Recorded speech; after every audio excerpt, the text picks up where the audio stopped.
PROBA 3 mission को लेकर अब सारे दुनिया के वैज्ञानिकों की नजर श्रीहरिकोटा के सतीश धवन स्पेस सेंटर पर टिक गई है।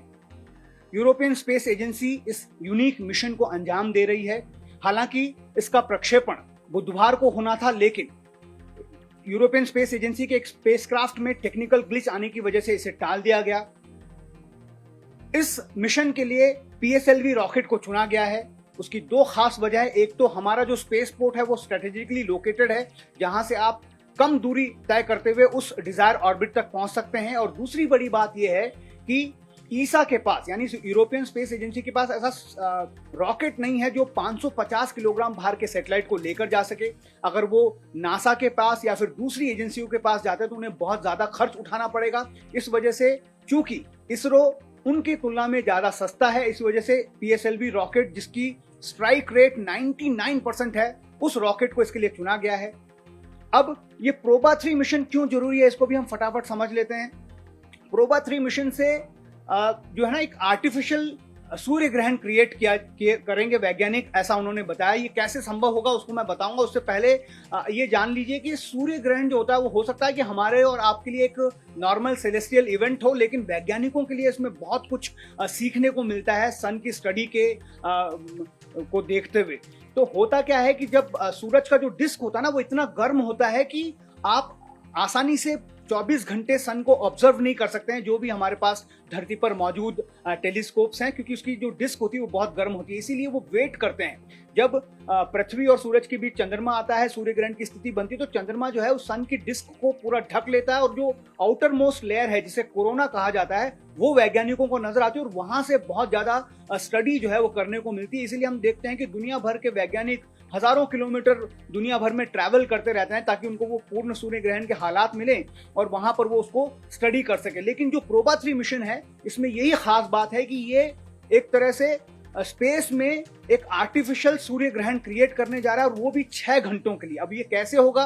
पीएसएलवी रॉकेट से एक स्टैक्ड सैटेलाइट है, 2 सैटेलाइट का एक जुड़वा सैटेलाइट कह सकते हैं, उसको लॉन्च किया जाएगा। 18 मिनट में ये उस जगह पर पहुंचेगा ऑर्बिट में और वहां से फिर इसे एक हाईली इलेक्ट्रिकल ऑर्बिट में प्लेस किया जाएगा जो तकरीबन धरती से जिसकी दूरी तकरीबन 60,500 किलोमीटर दूर है। वहां पर जो ग्रेविटेशनल फोर्स है उसका जो प्रभाव है वो बिल्कुल कम हो जाता है। इस वजह से उस जगह को चुना गया है। वहां पर जाने के बाद ये दोनों सैटेलाइट पहले खुलेंगे, इनका जो सोलार पैनल है उससे सन से वो ऊर्जा लेंगे और दोनों के जो ऑनबोर्ड कंप्यूटर्स हैं वो स्टार्ट हो जाएंगे। उसके बाद ये दोनों सैटेलाइट अलग हो जाएंगे।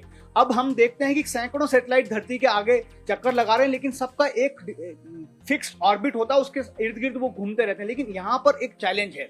चैलेंज ये है कि इन दोनों सैटेलाइट को वहां से अलग करने के बाद इन्हें प्रिसिशन फॉर्मेशन फ्लाइंग के रूप में इन्हें उड़ाना है। यानी एक सैटेलाइट के साथ समानांतर दूरी पर दूसरा सैटेलाइट उड़ेगा और इसकी दूरी जो होगी वो सिर्फ 150 मीटर की होगी। आप कल्पना भी नहीं कर सकते हैं कि कितने पास पास ये सैटेलाइट एक दूसरे से उड़ेंगे और साथ साथ ये इन टैंडम उड़ते जाएंगे। जैसा हम एरो शो में देखते हैं जब लड़ाकू विमान फॉर्मेशन फ्लाइंग करते हैं, तो वैसा ही कुछ वहां पर इसरो और यूरोपियन स्पेस एजेंसी जो ईसा के वैज्ञानिक करने जा रहे हैं। और उसके बाद जब ये दोनों सैटेलाइट एक दूसरे के समानांतर सीमित जो है ना समान दूरी से समान वेग से उड़ना शुरू करेंगे, तो एक स्थिति ऐसी आएगी जब एक सैटेलाइट जिस पर कोरोनाग्राफ लगा हुआ है और एक सैटेलाइट जिसमें ओकल्टर लगा हुआ है, 1.4 मीटर का एक डिस्क है, गोला है, ये समझ लीजिए कि वो चंद्रमा का काम करेगा। इस सैटेलाइट और सूरज के बीच में वो ओकल्टर आ जाएगा, जिस वजह से सूरज की जो डिस्क है वो पूरी तरह से ढक जाएगी। उसके बाद जो आउटर मोस्ट लेयर है कोरोना, उसकी स्टडी जो है ये कोरोनाग्राफ कर पाएगा। और उससे आप अंदाजा लगाइए कि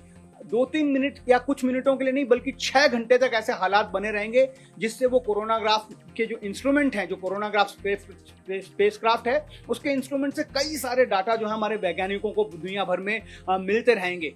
ये जो पूरा जो प्रोसेस है ये बहुत ज्यादा प्रिसिशन से भरा हुआ है, क्योंकि जो ISS है, जो इंटरनेशनल स्पेस स्टेशन है, वहां पर भी जब डॉकिंग होती है तो उसमें जो प्रिसिशन होता है वो सेंटीमीटर लेवल का होता है, ऐसा इसरो के वैज्ञानिक हमें बताते हैं। लेकिन इस मिशन में जो प्रिसिशन होना है वो मिलीमीटर लेवल का होना है, इसलिए आप अंदाजा लगा सकते हैं। और यहाँ से सिर्फ कमांड जाएगी, सारा सेल्फ ऑटोमेटेड वहां पर होने वाला है। इसमें कुछ वक्त लगेगा, जब ऑर्बिट में ये प्लेस हो जाएंगे उसके बाद कुछ महीना लगेगा इन सब चीजों को, इस प्रक्रिया को शुरू करने में। लेकिन उसके बाद जो वहां से डाटा मिलेंगे, सबसे महत्वपूर्ण डाटा जो है वो सन के सोलर फ्लेयर्स यानी यानी सौर तूफानों को स्टडी करने का है, क्योंकि ऐसा बताया जाता है कि जो सन का कोरोना, आउटर मोस्ट कोरोना, जहां पर बहुत ज्यादा तापमान होता है, वहां से उठने वाले जो सौर तूफान है वो पृथ्वी के अंतरिक्ष को भी प्रभावित करते हैं। और ऐसे कई सारे मामले सामने आए हैं जब हमारा जो इलेक्ट्रिसिटी सप्लाई है, जो इलेक्ट्रिकल सप्लाई है धरती में, उसको भी ये जो वहां से आने वाले, जब वो अधिकतर जो मैग्नेटिक वेव हैं वो पृथ्वी के वातावरण में नष्ट हो जाते हैं, लेकिन जो कुछ यहाँ पर पहुंच पाते हैं, हमने ऐसे इंसिडेंट देखे हैं, वैज्ञानिक हमें बताते हैं कि वहां पर उन्होंने बहुत नुकसान पृथ्वी पर भी पहुंचाया है।